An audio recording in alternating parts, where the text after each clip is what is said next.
everyone, welcome back to my channel. Thank you so much for watching. My name is Dr. Ritu Daima. Welcome you all. आज की ये video है अफॉरिज्म number 72 के बारे में। Last video of Organon of medicine में हमने अफॉरिज्म number 71 किया था, जिसको हम 3 पॉइंट ऑपरेशन कह सकते हैं, जिसमें हमने 3 पॉइंट्स पढ़े थे जो कि बहुत इंपॉर्टेंट है और आगे की ऑर्गेनॉन ऑफ मेडिसिन की बुक को कवर करते हैं। अगर आपने वो वीडियो नहीं देखी है तो please do check out that video, क्योंकि आज हम बात करेंगे क्लासिफिकेशन ऑफ डिजीजेस की, जो कि था फर्स्ट पॉइंट कि हमें सबसे पहले जानना जरूरी है कि डिजीज क्या है। जो डिजीज है उसकी कैटेगरीज हमने क्लासिफिकेशन किया अक्यूट एंड क्रॉनिक में। तो अक्यूट और क्रॉनिक डिजीज क्या है आज इस वीडियो में हम समझेंगे। लास्ट वीडियो में मैंने अक्यूट एंड क्रॉनिक का भी जो पार्ट्स है वो बता दिया था at the end of the video, तो please do check out that video. आज हम बात करेंगे अफॉरिज्म नंबर 72 में अक्यूट डिजीज क्या है और क्रॉनिक डिजीज क्या है, प्लस उनके मेजर हम कह सकते हैं कि उनके फीचर्स क्या है, कि जिन फीचर्स के बेसिस पर हम किसी भी डिजीज को क्रॉनिक या अक्यूट की कैटेगरी में डालते हैं। So I really hope that you enjoy this video. अगर आपको ये वीडियो पसंद आए तो please do hit the like button, share this video and subscribe to my channel. अगर आपने अभी तक सब्सक्राइब नहीं किया मेरे चैनल को, so please do subscribe to it. चलिए without further ado let's begin this video. So with respect to the first point, the following will serve as a general preliminary view. तो जो first point मैंने आपको बताया, 3 points हमने पढ़े थे, 3 point operation अफॉरिज्म number 71 में। उसके फर्स्ट पॉइंट के बेसिस पर जो आगे हमें बताया जा रहा है वो हमें इससे जनरल व्यू क्रिएट कर सकते हैं।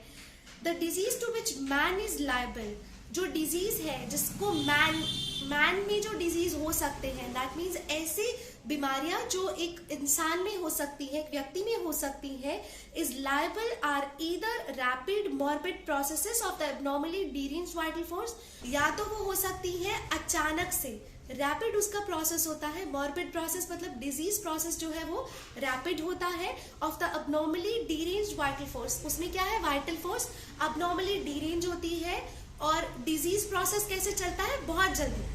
तो अबनॉर्मली डिरेंज जब हुआ वाइटल फोर्स, तो हमारी जो डिजीज है या जो प्रोसेस है वो बहुत रैपिडली चलता है।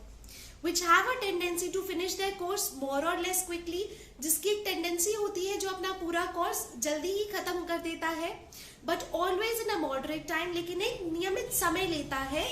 These are termed acute disease, इन्हें अक्यूट डिजीज कहा जाता है। तो अक्यूट डिजीज के हमने क्या फीचर्स देखे, सबसे पहला सडन ऑनसेट है, अचानक से होता है, रैपिड कोर्स है, मोर और लेस जो है रैपिड कोर्स होता है इसका।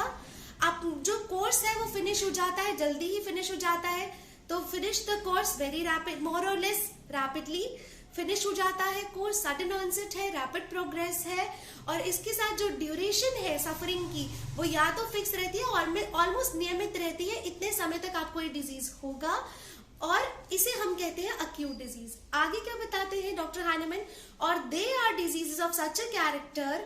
अब एक तो इस तरह की मतलब इंसान में होने वाले डिजीजेस, एक तो ये कैटेगरी हो सकती है, और क्या हो सकता है, they are diseases of such a character that with small often imperceptible beginnings, धीरे धीरे थोड़ी थोड़ी शुरुआत होती है, डायनामिकली डिरेंज करते हैं लिविंग ऑर्गेनिज्म को, each in its own peculiar manner, अपने ही एक ढंग से वो डिरेंज करते हैं लिविंग ऑर्गेनिज्म को, cause it gradually to deviate from the healthy condition, धीरे धीरे उसे एक हेल्दी कंडीशन से मिसट्रैक करते हैं, हटाते हैं, डिरेंज करते हैं, डिविएट करते हैं, इन सच अ वे, इस तरीके से कि जो ऑटोमेटिक लाइफ एनर्जी है, दैट मीन्स जो वाइटल फोर्स है, whose office is to preserve the health, जिसका काम है हमारी हेल्थ को प्रिजर्व करके रखना, वो vital force only opposes to them at a commencement and during their progress imperfect, unsuitable, useless resistance, but is unable to itself to extinguish them।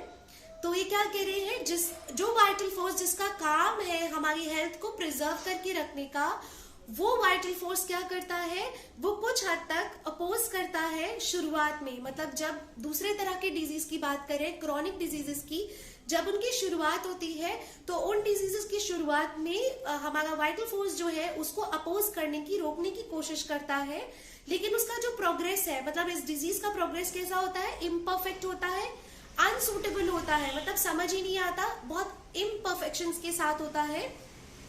लेकिन और साथ में क्या कह रहे हैं, is unable to itself to extinguish them. That means vital force अपने आप ही इस डिजीजेस को ठीक नहीं कर सकती। जबकि अक्यूट डिजीज में हमने पढ़ा कि मोर और लेस इसका कोर्स जो है, ड्यूरेशन जो है फिक्स्ड होती है। दैट मींस कहीं ना कहीं वाइटल फोर्स उसको अपने आप ही ठीक कर देती है कई केसेस में, पर यहाँ पर क्या है, पूरा खत्म नहीं कर पाती इन डिजीजेस को, but much helplessly suffer itself to be every more or more abnormally deranged। लेकिन इसकी जगह क्या होता है, हेल्पलेसली वो और ज्यादा डिरेंज होते जाते हैं until at length the organism is destroyed। जब तक कि एक डिस्ट्रॉय नहीं हो जाता एक ऑर्गेनिज्म, इनको हम क्रॉनिक डिजीज कहते हैं। They are cause by dynamic infection with chronic miasm. और ये किस तरह से होते हैं, ये क्रॉनिक माइजम के डायनेमिक इन्फेक्शन की वजह से होते हैं। तो क्रॉनिक डिजीज की कैटेगरीज में हम क्या पॉइंट लिख सकते हैं, पहला पॉइंट लिख सकते हैं इसका ग्रेजुअल ऑनसेट होता है, कई बार स्लो ऑनसेट होता है, इम्परफेक्शंस के साथ है, और इम्परसेप्टेबल बिगिनिंग होती है, इसकी शुरुआत आप जज नहीं कर सकते। दूसरा इंपॉर्टेंट कि इसकी बहुत लंबी सफरिंग होती है, अनलिमिटेड या लॉन्ग सफरिंग हो सकती है। तीसरा इंपॉर्टेंट पॉइंट, वाइटल फोर्स इसको खुद से ठीक नहीं कर पाता है, so vital force is unable to extinguish it on its own. Next point है इसका कि ये अगर अच्छे से ट्रीट नहीं किया जाए तो ये एक ऑर्गेनिज्म को डिस्ट्रॉय तक करने की क्षमता रखता है। एक इंपॉर्टेंट पॉइंट मैं आपको बताना चाहूंगी अक्यूट डिजीज में, जो मैंने मिस कर दिया, कि अगर अक्यूट डिजीज का ट्रीटमेंट विदाउट मेडिसिन कई बार वो अपने आप को खुद ठीक कर लेते हैं, या फिर कई बार जो है वो फेटल हो सकती है। तो अक्यूट डिजीज, ऐसा नहीं कि अक्यूट डिजीज है तो उनका ट्रीटमेंट करे ही नहीं, क्योंकि वो जो है कुछ समय में वाइटल फोर्स उसको खुद ठीक कर लेगी, ऐसा नहीं होना चाहिए। क्योंकि acute disease can land into death also, they can land into recovery और इट कैन बी फेटल।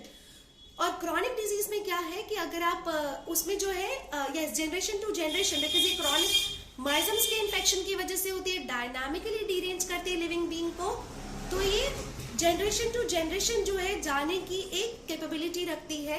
अगर इसका ट्रीटमेंट नहीं किया जाए तो it can lead into long run में ये हेल्थ को बिल्कुल रुइन कर देती है, खराब कर देती है। So this is all about acute and chronic disease. So the next video I am gonna come up with acute disease की जो भी कैटेगरीज है उसे हम पढ़ेंगे फॉर्म नंबर 73 में।